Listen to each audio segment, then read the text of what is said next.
Good day guys, since marami nagtatanong sa Ranger Raptor natin tungkol sa mga upgrades niya at marami ding nagdi-DM sa akin tungkol doon sa mga inilagay nating setup, pati na yung mga accessories na inilagay natin in the past 2 years. So I decided na i-showcase natin dito sa vlog na ito yung journey natin since kinuha natin itong ating Ranger Raptor sa kasa. Ako kasi hindi isang bagsakan lang ang mga upgrades ko. Usually, pinag-iisipan ko yan. Pero minsan, meron din tayong decision na pinapalitan natin yung mga inailagay natin since nagbabago yung ating taste. I hope makatulong yung video na ito para ma-recall lang natin kung ano yung mga nilagay ko in the last 2 years na pwede nyong ilagay din sa inyong mga vehicles. Itong Ranger Raptor na ito is binili ko noong March 28, 2024. So, bone stock siya. At alam ko, nung kinuha ko itong Ranger Raptor, malaki yung potential niya for upgrades. Dito makikita nyo, stock pa siya at ito yung time na kinuha natin sa Ford BGC. Pagdating sa upgrades, it's a matter of preference. Depende na lang yan sa taste mo. At kung ano talaga ang gusto mo sa sasakyan mo. As long as tama and safe yung mga nilalagay mo na upgrades. Nagdidepende din yan sa brands and quality ng mga products na nilalagay mo. As much as possible, mas magandang hindi magtipid para hindi madoble yung gastos mo. Okay, ang una nating inilagay dito is yung tint. Nakita nyo naman sa video nung kinuha natin ito is wala siyang tint. Di ko ipinalagay yung free tint ng kasa kasi alam ko na low quality yon. Alam natin na uso yung ceramic tint. So, kumuha tayo dito kay X-Film ng ceramic tint. So, lahat ng sasakyan ko from Montero to Mazda, X-Film yung pinakabit ko. Since budget friendly siya and at the same time, quality yung film. Ito ko siya pinakabit sa Bud's Car Parts sa Marikina. Kahit malayo siya, dinadayo ko siya sa Marikina since maganda yung installation process nila at malinis. At naka-enclose talaga sa aircon yung tinting area nila. Dating sa quality ng tint, subok ko na sila at ang ginagamit ko sa kanila is yung clear tint. Ang next ko na pinakabit is yung dashcam na 70 mi dito kay Gavin Auto Accessories sa Las Piñas. Itong 70 mi is magandang quality ng dashcam, may 4K resolution at saka may front and back camera. So malinis yung pagkaka-install nila, nilagyan ko lang ng wire hider para magmukhang OEM. And before ako nag-PPF, dumaan muna ako sa ceramic coating. At dito ko rin pareho pinagawa kay Detail Lab Manila. Ang shop nila is nandun sa Scout Luzano sa Quezon City. After ng ceramic coating, ang next nating ipinakabit is yung horn. Isang set muna ng PIAA bass horn ang pinakabit natin, but eventually nagpakabit tayo ng 4 sets. Usually, naga-highway driving ako, so malaking tulong talaga ito para maging aware yung other motorists, especially kapag nasa highway ka at long drives. Kalat yung tunog ng busina. Kaya hindi na rin siya ganoon kalakas. Sa city driving naman, tapik-tapik lang para hindi full volume. So hindi naman siya ganoon kalakas. Basta tinatapik mo lang. Yung pinakabit natin is PIA bass horn. Reliable siya kahit mabasa. Highly recommendable ko itong superior bass horn from PIA. And another accessory na ipinakabit ko is itong barricade. Very useful ito kapag nagkakarga ka ng mga things para hindi gumalaw siya from the position. Makikita mo dito sa bed na merong mga areas na pwede mong i-mount yung barricade at different positions. Very useful to kapag nakakarga ka ng mga gamit sa bed. So, highly recommendable yan. At yung quality niya is very nice. Made siya from stainless steel. So, hindi siya basta-basta kakalawangin. Ang next part naman is yung exciting part, yung wheels. Nagsimula muna tayo sa budget wheels. Yung VLF, ang kinuha ko ay yung SO2R. Since trip ko talaga yung minimalist design na 5-spoke. Binili ko kay R&H Tire Supply yung gunmetal na polished lip. Pinili ko si VLF since siya yung pinakabagong flow form that time na affordable. Tapos, magaan talaga siya. At sa setup ng Raptor, maganda talaga na magaan yung wheel na ikakabit mo para mag-improve yung performance. Ang ginamit ko na tires doon is yung stock tires pa din. Makita nyo dito yung tires ko is 285 70 by 17 at yung SO2R is 17 by 8.5 and negative 10 offset. Nung una, gandang-ganda ako dito, pero as time goes on, parang may nakikita akong kulang sa itsura niya. Mukha siyang maliit dahil dun sa goma niya. So, nag-search ako ng tires na babagay sa kanya kahit hindi ako mag-lift. And nag-decide ako na mag-upgrade ng Nitto Trail Grappler na 295 70 by 17. Kinuha ko to kay Northside Auto Garages. Itong Nitto Trail Grappler, sinasuggest ko din kung gusto mo mag-improve yung looks ng truck mo. Any vehicle na gusto mo, okay to since malakas siyang makadaya ng look. Yung sidewall niya maganda. Mukha siyang malaki. As you can see here, it's 295 70 by 17 with no lift, pero may tabas ito. Since negative 10 yung offset natin. Pero kung stock tires yung ginamit nyo, konting adjustment lang sa fender yan. And another important upgrade na ginawa natin sa ating truck is itong bed cover. Ang una nating ipinakabit is yung naro-roll na bed cover, which is revolver. Kay Der Armour Philippines ko ito ipinakabit. At ang maganda dito is simple lang siya. Wala siyang drilling. Ang kagandahan nito kapag isinarado mo na siya, plus lang siya dun sa top ng bed. At malinis lang siyang tingnan. I highly recommend this bed cover kasi simple lang siya at easy maintenance. Ang kagandahan dito dahil nga manual operation siya, wala siyang motor kasi yung motor nakaka-occupy yun ng space doon sa dulo, kaya nababawasan yung bed space mo. At wala siyang drilling na usually takot yung mga owners ng pickup. But eventually, nagpalit din ako ng automatic. Yan yung auto track from Der Armour. Kasi naglagay ako nung bed rack na maliit eh. Pag niro-roll ko yung aking cover, sumasabit. So, kailangan ko magpalit ng automatic. Kasi pag niro-roll ko yung revolver, sumasabit yun dun sa aking bed rack na ginagamit ko sa camping. Ang maganda naman dito sa auto track na automatic cover, mas malinis siyang tingnan at mas maganda yung quality tapos meron pa siyang kasamang ilaw dun sa loob. Kay Der Armour ko din ito kinuha and as of now, wala namang problem. Okay na okay yung automatic switch niya. And then, ang next ko na upgrade is itong automatic step board o itong Hammer E-board. So, kung nahihirapan ka na umakyat dun sa pick-up mo na lifted, mas madali kang umakyat dito since mababa yung stepping height niya. At nagiging malinis yung sides niya since nakatago yung step board. Ang initial worry ko is yung motor niya kung tatagal ba siya. Pero ginamit ko na ito over the years sa mga river crossings, wala naman akong nagiging problema. Very reliable talaga itong Hammer E-board. So, kung gusto nyo ng pre-runner look, na wala kayong side step sa gilid, I highly recommend itong Hammer E-board. Kasi sobrang satisfied ako sa performance niya until now. Pinakabit ko nga pala yon kay Steadfast Autoworks sa Makati. Ang next accessory na ipinakabit ko is itong noodle type matting. Binili ko siya dito sa Siter sa Banawe. Nagko-custom cut sila ng noodle type matting depende sa sasakyan nyo. Then, pwede nyo ding palagyan ng buckle na may engraving nung brand ng sasakyan nyo.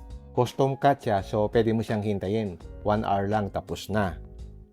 Mas maganda kasi ito kasi malinis tingnan. Unlike dun sa mga disc deep matting, na kitang-kita mo yung dumi kasi nandun lang siya sa ibabaw.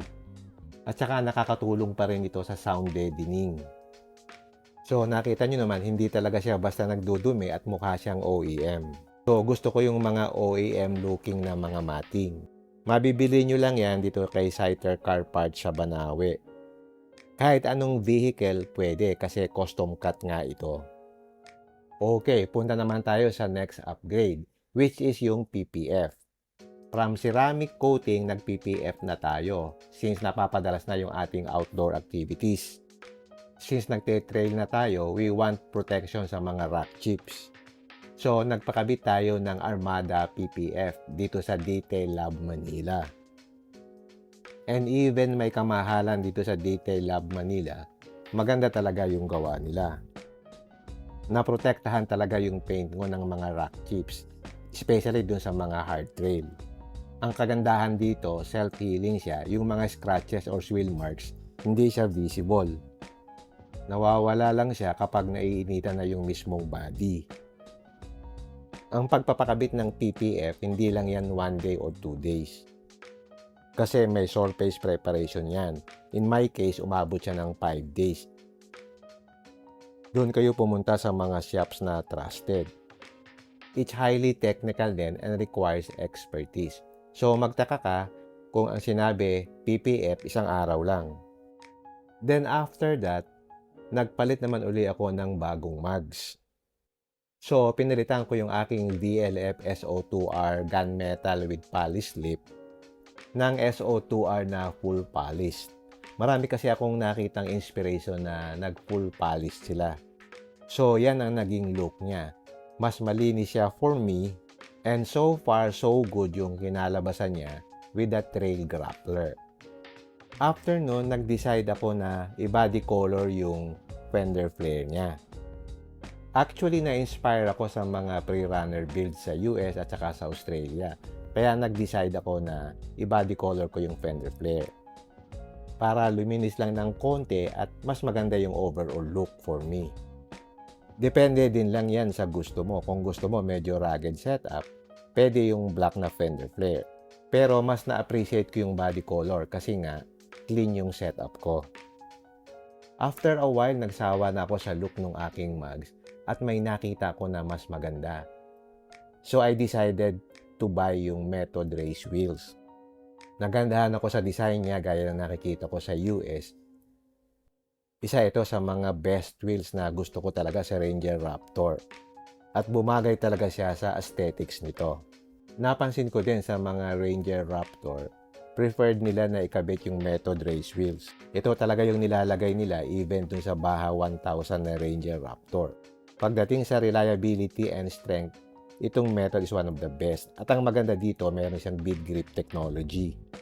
So okay na okay kang mag-air down, ang ganda ng kapit. Okay, after nito, ang sunod nating in-upgrade is yung ating lighting system. So nagkabit tayo ng RS Focus fog lamps. Ang ipinakabit ko is yung tricolor. Highly recommendable itong brand na to kasi merong cut-off siya. So hindi siya nakakasilaw sa incoming vehicle. Okay ito for street use. Iba naman kasi yung off-road use gaya ng Baja design na sabog talaga o kalat for that maximum visibility off-road. So, highly recommendable ito kung street use ka lang kasi meron siyang cut-off na maganda. Yung mga road lights, yun yung walang cut-off actually. Yun yung mga nakakasilaw sa mga incoming vehicles. As much as possible, be aware dun sa mga ikinakabit nyo na mga ilaw. Since meron talagang pang off-road use lang at meron talagang pang street use lang. Ang sunod nating ginawa is nag 2-inch lift tayo. So nagpalit tayo ng spring. So ang kinabit natin itong King Springs. So pinaghandaan natin yung ating ikakabit na wide fender flare. So nagpa-lift tayo kasi mukha siyang pandak kapag hindi tayo nagpa-lift. Nung maikabit natin yung King Springs, gumanda yung tindig niya. And at the same time, for me, gumanda yung handling and stability. Pero naging mas stiffer ng konti ang ride. Pero mas gusto ko yung ganyang feel kasi kasi parang mas controlled mo yung body movements ng vehicle. So I highly recommend yung King Springs kung gusto mong mag-lift at maganda pa rin yung ride quality at hindi nasasacrifice yung ride quality ng Ranger Raptor nyo. After nating mag 2-inch lift, dumating na yung ating in-order na wide fender flares. Ito yung 40mm na wide fender flares na nakikita ko sa ibang countries. So ito yung pinaghandaan ko kasi mag-iiba naman yung itsura. So ang ginawa ko, pinabody colored ko din siya dito sa Steadfast Autoworks. Eventually, ito yung pinakamalaking turning point ng pag-upgrade natin pagdating sa aesthetics. Nakakita din tayo ng rear spoiler, so pinabody colored din natin para bumagay dun sa ating theme na clean look.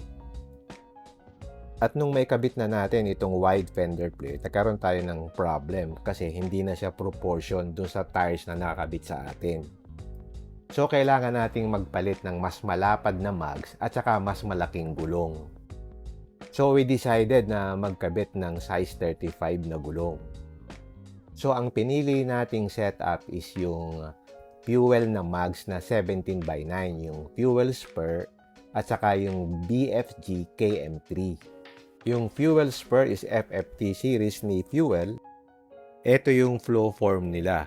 And since nag-35s tayo, medyo mabigat na yung method. Kasi yung fuel spur is mas malapad at mas magaan than the method. So far, maganda naman yung performance niya nung maikabit natin yung tire and wheel combo nito. So after mapalitan yung ating wheels and tires, ganito ang kinalabasan niya. Ganito na yung stance niya ngayon. At nagandahan ako sa kinalabasan niya. And then next is nagpalagay tayo ng amber DRL. But eventually, ibinalik ko ulit sa white kasi feeling ko mas bagay yung white na DRL sa setup natin. Nung mapalitan natin yung wheel and tire combo natin, nag-iba talaga yung itsura niya, bumagay na. Then nakabit din tayo ng Raid mud flaps na kulay black. Hindi ko siya inilabas para masakop yung gulong, so yung tamang-tama lang. So kinortehan natin siya na medyo pabilog. So tamang-tama lang sa width ng fender flare yung labas niya. So malinis siyang tingnan, hindi siya yung rugged type. After maikabit natin yung size 35s na gulong, ramdam mo na meron siyang konting bigat. So I decided na mag-install ng pedal controller para maging sensitive yung apak mo sa gas pedal at makatulong sa acceleration. Ang purpose niya is ma-increase yung sensitivity ng pedal. So kaunting tapak mo lang sa gas, mag-a-accelerate na siya. So ang napili nating ikabit is itong IO pedal. It's made in Germany, so maganda yung quality. Simple lang ang pagkabit nito, it's plug and play. Meron kang module dito na nakakabit dun sa controller. So meron siyang cable na nakakabit dun sa module. Then yung cable na yan, ikakabit mo ngayon doon sa accelerator pedal. Doon kasi sa baba, yung original position is merong socket yung pedal. So doon mo siya isasaksak para maikabit mo itong module. So pag nakabit mo na yan, nakikita mo talaga yung difference. Ang gaan na ng pedal niya. Kaunting tapak mo lang, ang lakas na ng acceleration. Meron siyang 5 different modes. So depende sa needs mo, ma-adjust mo. Ang maganda dito, aside from the controller, pwede mo din siyang kontrolin using your cellphone. So, pwede mong i-adjust yung settings sa iyong cellphone. So, ganito lang yung pagkabit. Tatanggalin mo sa original position yung sa pedal. Tapos, ikakabit mo yung sa IO pedal na module. So, wala pang 5 minutes. Okay na. So, ang laking tulong niya sa acceleration. Then, ang next na ginawa ko is nag-install ako ng leveling kit. Kasi ngayon para siyang nakatungo. Bale, mas mababa yung harap dun sa likod ng about 1 inch. So, kailangan kong pantayin nyo para mas magandang tingnan. So, para magawa yon, naglagay tayo ng 25mm na spacer dun sa ibabaw ng spring. Para umangat yung harap. Madali lang siyang ikabit. Plug and play lang dun sa ibabaw. So, nung maikabit na, nagpantay na siya. So, ganito yung itsura niya nung maikabit natin yung leveling kit. So, pantay na yung harap at saka yung likod. Nawala na yung rake niya sa harap na nakatungo. So ngayon, parang mas masaya na siyang tingnan. So yung mga subtle upgrades na yan, sa mga mitikuloso lang. Sa iba, hindi pinapansin yung rake. Pero sa akin, malaking bagay yon. After that, naisipan ko naman na magpa-upgrade ng sound system. So may nakita tayong installer, yung Next Gen Audiocraft. So, nagpalit tayo ng kicker na speaker. Nag-specialize siya sa mga Ford vehicles. Plug and play lang itong kicker speakers. Kasi siya talaga ang may partnership with Ford. Pinalitan ko yung 4 na speakers tapos meron akong 2 tweeter pa na nilagay dun sa likod. At dito sa ibabaw, meron pang speaker dito. Makita nyo may butas ito. Yung original kasi plain lang yan. So, may speaker yan sa loob. Tapos yung subwoofer, dito natin pinilagay doon sa likod sa sandalan ng upuan. Kicker subwoofer din yung ipinakabit ko nakasama doon sa package. Ang ganda ng improvement sa sound. Ang ganda ng clarity, tapos may adjustment ka pa ng bass, kaya ang ganda. And then, nagpakabit din nga pala ako ng matting dito sa bed para hindi dumudulas yung mga gamit. So, nung ma-install siya, malinis na siyang tingnan, pantay na. At ang latest kong pinalitan is yung aking upper control arm. Napansin ko kasi yung aking stock na upper control arm, medyo stress na yung angle niya. So, kailangan kong magpalit ng aftermarket na UCA. So, ang ipinalit ko is itong Profender. Tapos, pinapinturahan ko ng silver. Pag nagpalit ka kasi ng spring o nag-suspension lift ka, nawawala yung original geometry. So, kailangan mo magpalit ng UCA para maibalik mo sa dating geometry ng suspension. So, nung mapalitan ko itong UCA, yung angle ng aking ball joint, medyo nabago na ng konti. Hindi na siya masyadong naka-angle. Ang result, naging mas maganda yung ride niya. Mas maganda yung articulation at madali na siyang nai-align. Okay, so yan lahat ang nagawa natin in the last 2 years. Medyo paunti-unti lang at hindi isang bagsakan. In that way, napapaghandaan nyo yung budget. Siya nga pala, may mga small items din akong ipinakabit dito. Gaya nitong screen protector dito sa ating head unit, merong screen protector yan para maprotektahan yung ating screen. Itong steering wheel natin, nilagyan natin ng steering wheel cover na parang alcantara. Tapos itong ating B-pillar, mapapansin nyo ngayon, makintab siya kasi matte yan dati. Nilagyan natin ng parang plastic cover na makintab. Para yung ating spare tire, naglagay tayo ng spare tire lock. Yun, binili natin sa kasa specifically for Ford Raptor. So, protection yun para hindi manakaw yung ating spare tire. Tapos, yung ating antena, pinalitan natin ng shark fin type para hindi sumasabit. So, yan yung mga small items na ipinakabit natin. And then, may nagtatanong, anong ginagawa mo dun sa pinagpalitan? So, ang ginagawa ko, binebenta ko sila para may recovery ng cost. Minsan, naghahanap muna ako ng buyer bago ako mag-upgrade. Nung chinek ko yung total na nagastos, maabot na ng around 600,000 lahat-lahat.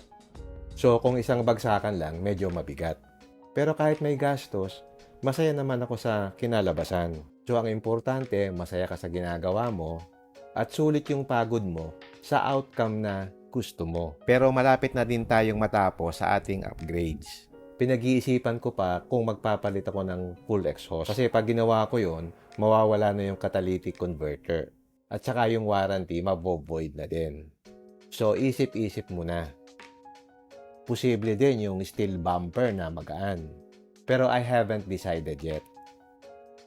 Okay, hanggang dito na lang muna. I hope nakapag-share ako sa inyo ng aking journey ng upgrades in the last 2 years. Sa mga susunod na video, gagawa naman ako ng aking experience in owning this Ranger Raptor. I-discuss ko naman doon yung aking experience, yung mga pros and cons ng sasakyan na ito. Sana panoorin nyo rin para magkaroon kayo ng idea in owning a Ranger Raptor. Okay, hanggang dito na lang. If you like this video, don't forget to like, share, and subscribe. Until next time, see you again in my next vlog. Bye!